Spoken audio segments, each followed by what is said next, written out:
సందీప్ కిషన్ నటిస్తున్న 30వ చిత్రం మజాక. రీతూ వర్మ హీరోయిన్ గా నటిస్తున్న ఈ సినిమాలో రావు రమేష్, అన్షు కీలక పాత్రలు పోషిస్తున్నారు. త్రినాథరావు నక్కిన దర్శకత్వంలో రాజేష్ దండా, ఉమేష్ కె.ఆర్. బన్సాల్ దీన్ని నిర్మిస్తున్నారు. ఫిబ్రవరి 21న విడుదల కాబోతున్న ఈ సినిమా నుండి తాజాగా బ్యాచిలర్ యాంథమ్ను విడుదల చేశారు. బ్రహ్మచారుల జీవితంలో ఉండే స్ట్రగుల్, జాయ్ తదితర అంశాలపై ఈ పాట సాగింది. రామజోగయ్య శాస్త్రి దీనిని రాయిగా, ధనుంజయ్ సీపానా దీనిని పాడారు. లియోన్ జేమ్స్ స్వరాలు సమకూర్చారు. రఘు మాస్టర్ అందించిన స్టెప్పులతో ఈ పాట సినిమాలో హైలైట్ గా నిలవనుంది. దీనిని సందీప్ కిషన్, రావు రమేష్లపై వైజాగ్ బీచ్ లో చిత్రీకరించారు.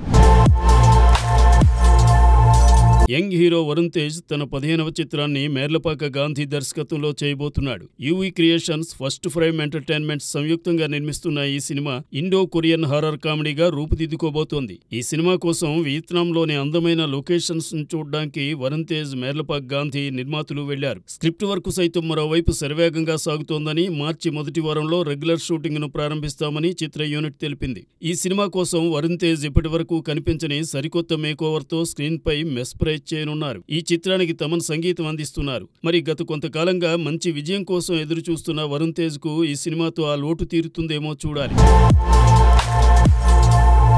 టాలీవుడ్ లో తెలుగు సీనియర్ హీరోలంటే నలుగురే: చిరంజీవి, బాలకృష్ణ, నాగార్జున, వెంకటేష్. విశేషమేమంటే ఈ నలుగురిలో రేర్ రికార్డును చివరివారైన విక్టరీ వెంకటేష్ సొంతం చేసుకున్నాడు. ఆయన తాజా చిత్రం సంక్రాంతికి వస్తున్నాం 300 కోట్ల గ్రాస్ను వసూలు చేసింది. అనిల్ రావిపూడి దర్శకత్వంలో దిల్ రాజు నిర్మించిన ఈ సినిమా సంక్రాంతి కానుగ్గా జనవరి 14న విడుదలైంది.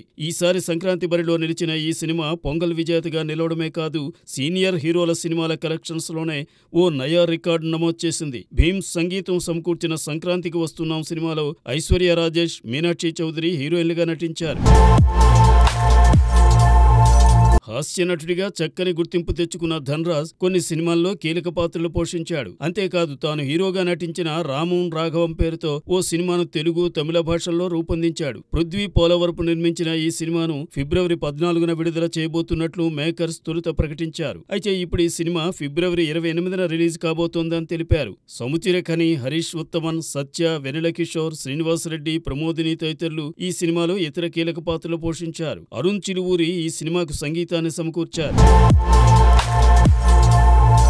జనవరి 1న 2 డబ్బింగ్ సినిమాలు విడుదలయ్యాయి. ఇక ఈ నెల లాస్ట్ వీకెండ్ లో కూడా అనువాద చిత్రాలదే హవాగా ఉంది. పొంగల్ కానుగ్గా తమిళంలో విడుదలైన నేసిప్పాయ తెలుగులో ప్రేమిస్తావా పేరుతో డబ్బై గురువారం వస్తోంది. విష్ణువర్ధన్ దర్శకత్వం వహించిన ఈ సినిమాలో మురళీ తనయుడు ఆకాష్, శంకర్ కూతురు అదితి హీరోయిన్లుగా నటించారు. ఇక శుక్రవారం మరో తమిళ అనువాద చిత్రం మదగజరాజా వస్తోంది. విశాల్, అంజలి, వరలక్ష్మి ప్రధాన పాత్రధారులుగా సుందర్ సి తెరకెక్కించిన ఈ సినిమా కూడా పొంగల్ కానుగ్గా తమిళంలో విడుదలైంది. దీంతో పాటు ఆంగ్ల అనువాద చిత్రం ఏజెంట్ గై 001, మహిష, సంహారం, రొమాంటిక్ లైఫ్ చిత్రాలు 31న విడుదలవుతున్నాయి. అప్సరా రాణి నాయిక్గా నటించిన రాచరికం కూడా శుక్రవారమే జనం ముందుకు వస్తోంది. ఇక ఫిబ్రవరి 1 శనివారం రోజున రిథమ్ ఆఫ్ లవ్ మూవీ విడుదల కానుంది. మొత్తం మీద జనవరి చివరి వారంలో ఏకంగా 8 చిత్రాలు విడుదలవుతుండడం విశేషం.